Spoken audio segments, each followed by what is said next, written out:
Video detik-detik pembobolan mesin ATM yang ditarik menggunakan mobil menjadi viral dan perbincangan warganet. Momen yang terekam CCTV itu kembali diunggah oleh akun memo medsos di jejaring media sosial Instagram.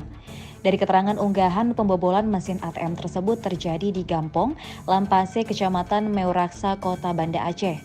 Beruntung aksi perampokan tersebut berhasil digagalkan warga yang kebetulan melintas di lokasi.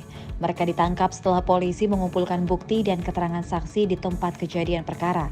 Polisi juga mengidentifikasi para pelaku dari rekaman CCTV yang kebetulan terpasang di lokasi.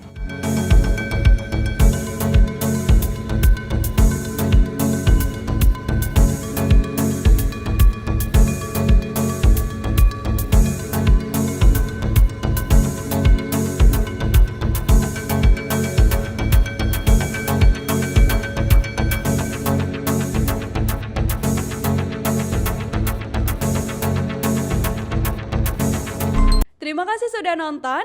Jangan lupa like, subscribe, dan share ya.